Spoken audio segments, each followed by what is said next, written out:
les réseaux sociaux, tout ce qu'on a makamundenge na ndenge za ko salama. Mais eloko moko na meme liyo na pokwa lelo eza bolingo. Thème na biso lelo eza bolingo. Bolingo sengeli vanda na kati ya mitema. Bolingo eza arme moko bene moko eliberaka. Ata kutu mutu aye atelemeli yo bien aimé kaka abolingo yo ko lakise pa na ye yeba ke biloko nyonso to oto makamu nyonso to ba projet nyonso to bien aimé o ya ko linga sala yo e ko boutir te parce que bolingo eza arme moko eliberaka bien aimé eliberaka sika mabe linga ke ya soki yo che bolingo bien aimé mabe wana ko bongwana na bolingo nzamba se souvenir na bato basana bolingo kati na bango ata lelo tata lobite bien aimé bolamu egangaka bolamu egangaka Yesu masi azozela biso na makambo ndenge wana Yesu masi azozela biso na motema munene etake bana na ye etake basali na ye etake ba chrétien Yesu masi azozela biso na bolingo po te Bible ezobisa biso lobi mutu azangi bolingo akomona nzambe te bien aimé ata ozosala ba prière ozo déplacer ba ngomba ata ozokwesa bato ozolamusa bato bakufa ata ozotambwisa bakoko ozomonisa baveugle mais na kati na osokoza na bolingo te ekozala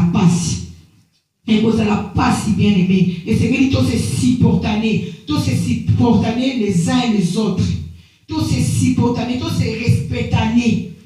S'il vous plaît, nous avons la biso na ma grande chose. Azo c'est la biso na ma petite chose té.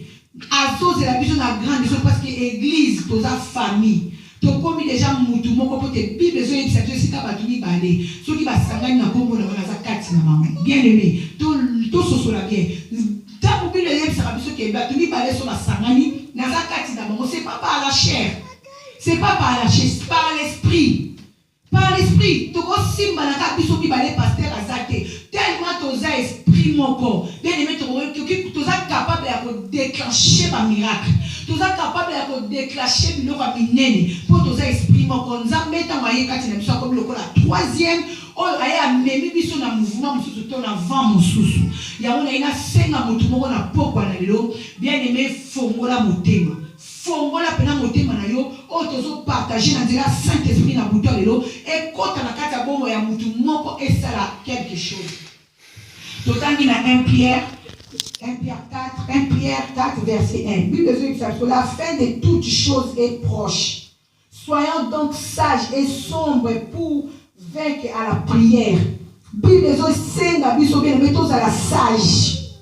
Tous à la sage na ba acte na biso tous à la sage donc na toute chose il y a vie pour être kozala na nzambe ezate ke ozui na zui Bible na ngala zala na nzambe kaka dimanche na zala na nzambe kaka mercredi na zala na nzambe kaka vendredi non tant moto abengami kaza mo Christ oya yambi Jésus Christ comme Seigneur et Sauveur na ba moya etika na yebisa yo bien aimé.